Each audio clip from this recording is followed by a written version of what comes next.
We're here with Contractz following a 2-1 victory over Phoenix 1. Both of your wins featured you playing the new champion, Kayn, in the jungle. What do you think Kayn brings to the competitive meta right now? Well, personally, I just think he's a super fun champion that's just super versatile in what he can do early game, mid game. He's really strong at invading and counter jungling because you can get out super easily. You have a dash on like a 5-6 second cooldown, and then you have your E, which lets you go through walls. So he's really safe for invading, and that's one of his biggest strengths, counter jungling. And especially in the meta right now, there's a lot of Cinderhulk and tanks in the jungle, so they're not really a big threat to Kayn early invading, so I think that's one of his biggest strengths in the meta right now. So is there anything about playing him that is different from other like prototypical carry junglers just because of like where the meta is right now, how it's very tank dominant? Do you have to kind of think differently than a regular like Lee Sin Kha'Zix meta? Yeah, I actually think playing Kayn in this meta is a lot easier than playing against Lee Sin playing Lee Sin rather.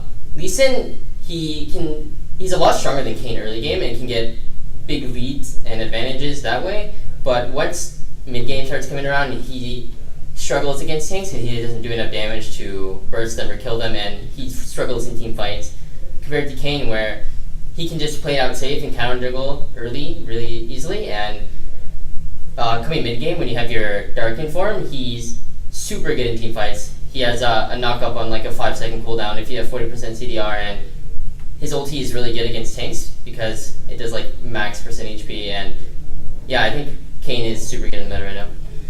Another jungler that's been talked about a lot has been the new Cho'Gath with the Gargoyle Sunplate and all just the crazy tank stats, the big ultimate.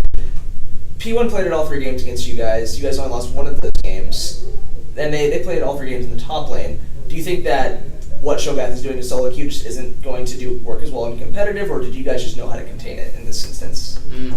I think in SoloQ, Cho'Gath jungle isn't very strong because his laners need to have a lot of pressure and a lot of CC, because Cho'Gath is a follow-up jungler.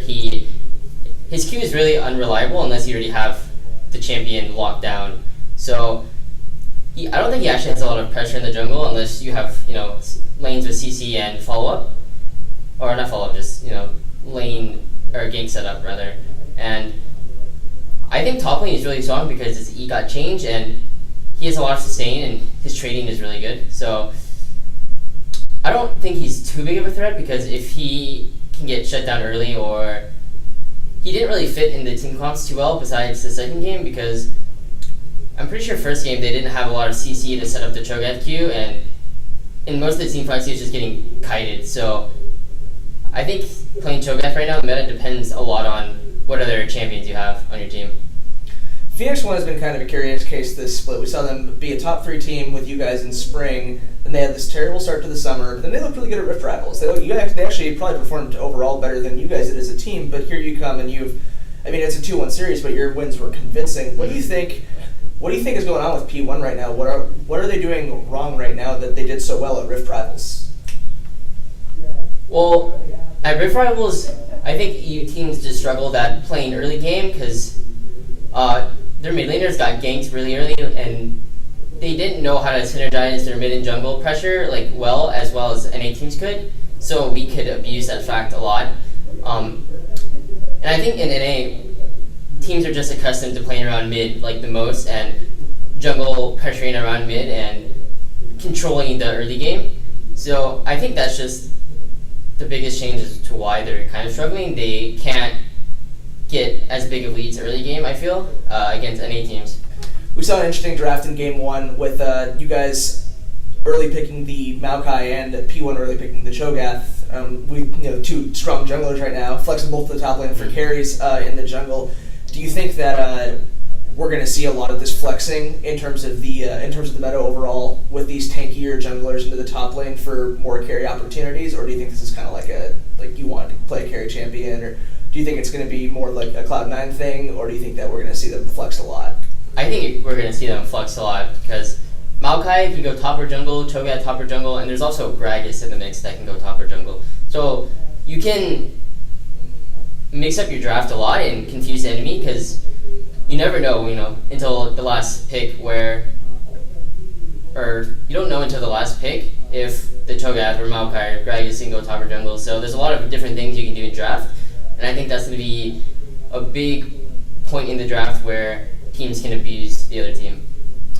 Last question for you, Contractz. Two of the biggest sort of stats or mechanics that we've seen in League of Legends that have been more difficult to balance has been tanks around the Cinderhulk buff, and then also lethality this year. Now we're seeing both those back in the meta at the same time. What is your opinion on the competitive meta right now?